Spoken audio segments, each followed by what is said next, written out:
Bem-vindos de volta à disciplina de Ciências do Ambiente dos cursos de Engenharia do IFMA. Seguindo a nossa aula sobre ciclos biogeoquímicos, nós vamos falar um pouco do ciclo do nitrogênio. O nitrogênio é o principal componente da atmosfera na forma de moléculas do gás nitrogênio. Esse gás ele é considerado inerte, porque ele é bastante estável, né? Ele tem dois átomos de nitrogênio ligados entre si.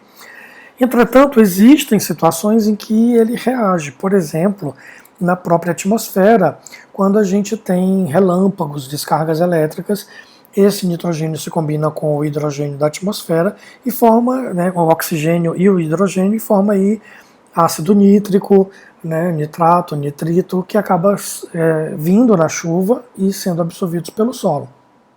Então, da mesma forma que a natureza consegue transformar o nitrogênio atmosférico em nitrato, as indústrias também fazem isso para a produção, por exemplo, de fertilizantes, de amônia, enfim.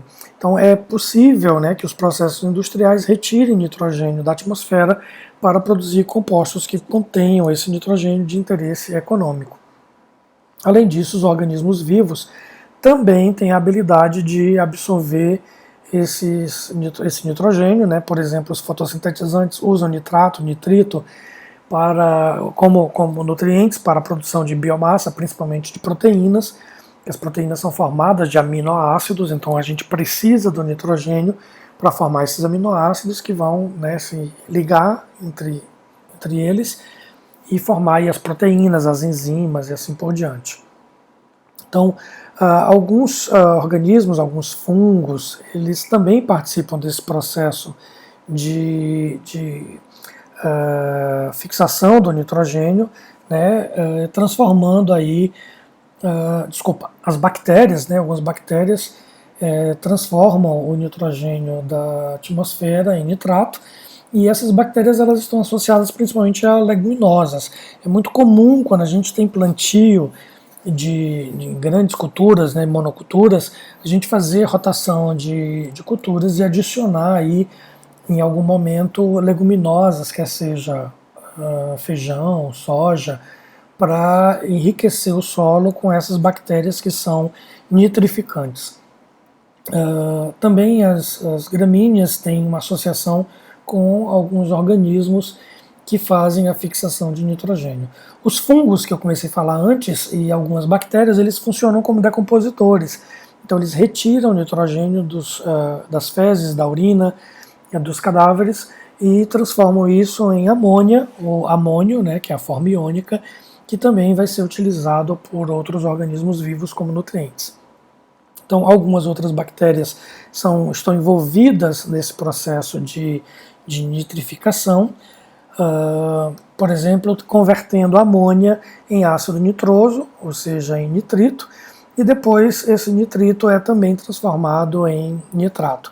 E uma vez transformados, né, o nitrogênio atmosférico ou amônia sendo transformados em nitrito e em nitrato, eles vão ser absorvidos por organismos vivos, principalmente pelos fotossintetizantes, que, como eu falei, vão produzir aí proteína vegetal. Essa proteína vegetal, então, ela é ingerida pelos herbívoros, que depois são ingeridos pelos carnívoros, e dentro dos organismos animais, então, essa proteína é transformada nas proteínas animais. Então, o nitrogênio ele passa a compor a biomassa na forma de aminoácidos que vão estar presentes nas proteínas, nas enzimas, no código genético, por exemplo.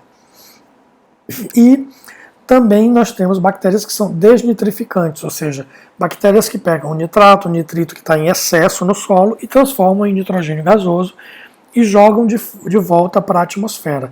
Então existe um balanço aí, um equilíbrio entre as bactérias nitrificantes e as bactérias desnitrificantes, para que a concentração de nitrogênio, né, de nitrato no solo, seja mantida em equilíbrio e também a atmosfera.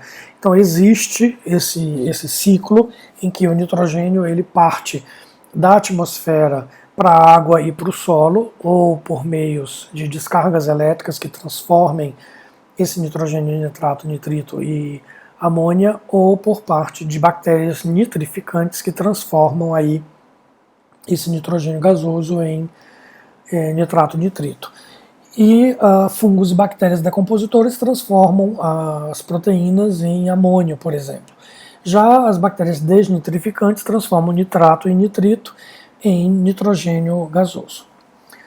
Isso também acontece no ambiente aquático, não apenas no ambiente terrestre, mas quando eu falo de lagos, rios, mares, eu também vou ter aí organismos, bactérias, que fazem a nitrificação, transformando o nitrogênio gasoso da atmosfera em nitrato e nitrito, e a desnitrificação feita por outras bactérias que vão transformar nitrato e nitrito em nitrogênio.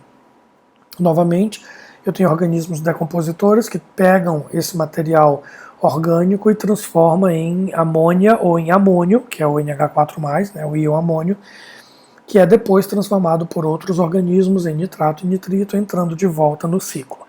O nitrogênio é extremamente importante para os organismos vivos, exatamente porque ele está presente tanto no código genético como nas proteínas e enzimas.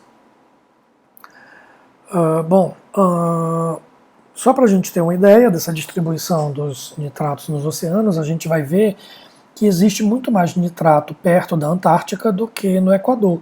Isso acontece exatamente porque o nitrato é um nutriente extremamente importante para os organismos vivos. Então, a alta atividade de vida em volta da linha do Equador faz com que o nitrato que é produzido ali seja consumido. Não é que não tem produção de nitrato na linha do Equador, ele é produzido, mas é rapidamente consumido pelos organismos vivos que estão naquela região.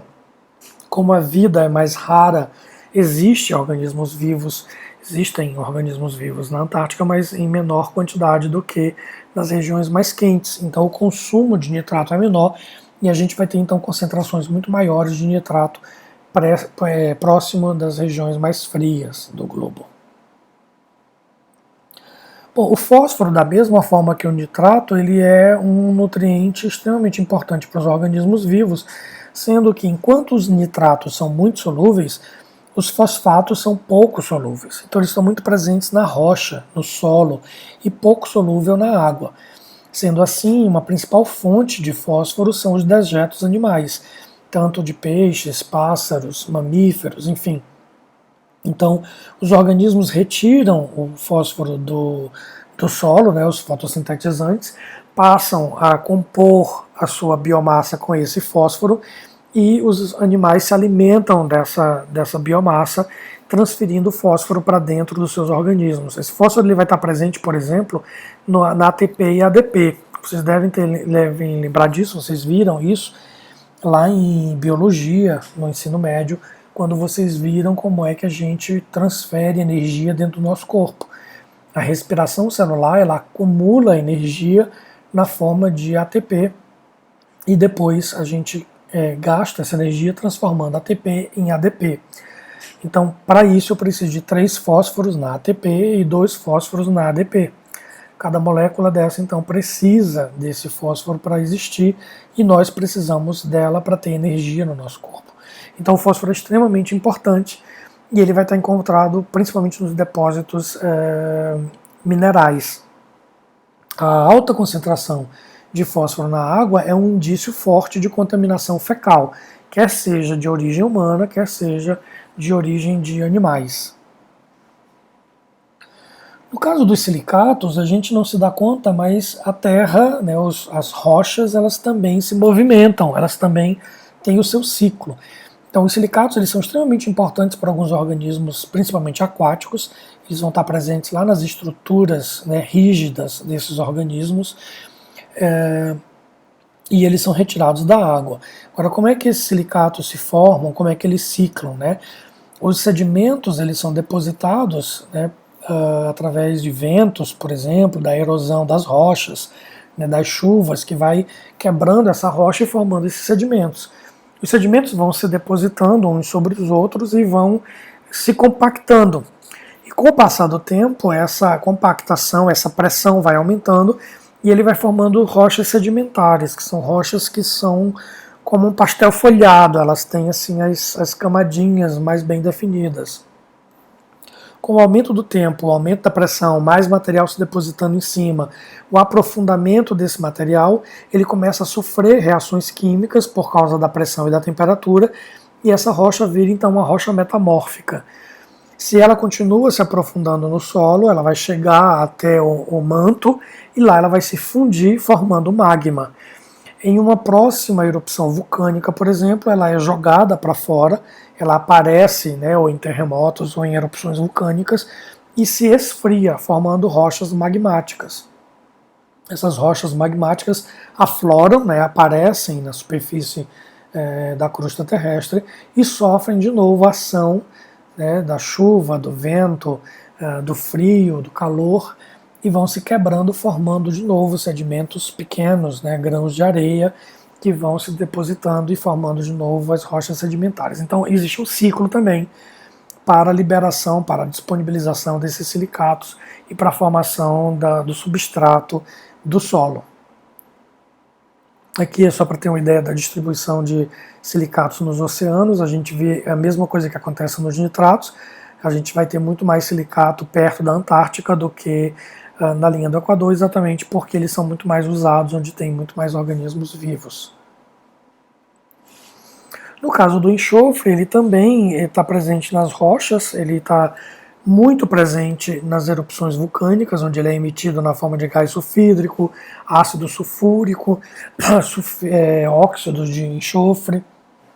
E aí a chuva traz esse material para a água, né, ou para o solo, e nesse solo ele vai formar então minerais como sulfato, sulfeto, sulfito e assim por diante. E esses minerais são utilizados pelos organismos vivos, fazendo parte então da biomassa. O enxofre é um nutriente em menor proporção, se a gente comparar com carbono, nitrogênio e fósforo, mas ele também está presente principalmente nas enzimas, naquelas ligações disulfídicas que vocês devem ter ouvido falar também na biologia. Então, por exemplo, para uma proteína ou uma enzima formar uma estrutura tridimensional, ela precisa de amarrações dentro dela, que são essas ligações disulfídicas, que mantêm essa estrutura, então, nesse formato, às vezes globular, né, como é o caso da hemoglobina e assim por diante. Então, o enxofre é muito importante também para os organismos vivos e é retirado, né, principalmente do solo, mas ele também está presente na água na forma de sulfato, principalmente porque a grande maioria dos sulfetos é insolúvel em água e também tem um efeito tóxico, né? O sulfeto ele ataca principalmente o transporte de oxigênio pela hemoglobina. Então ele não é uma substância interessante para os organismos vivos, mas o sulfato é uma boa fonte. E aí, uma vez que os produtores retiram esse sulfato do solo e fazem biomassa com ele, ele fica disponível para ser utilizado pelos animais, por exemplo, né?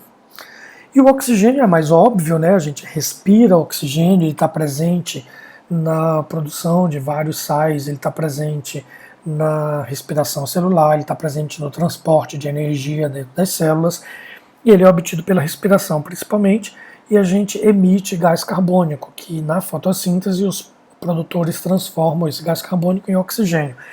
Então é um ciclo mais óbvio, mas ele está presente também no ciclo dos outros, porque ele vai estar presente no ciclo do carbono, formando carbonato, no ciclo do nitrogênio, formando nitrato, nitrito, no ciclo do fósforo, formando fosfato, do enxofre, formando sulfato e assim por diante.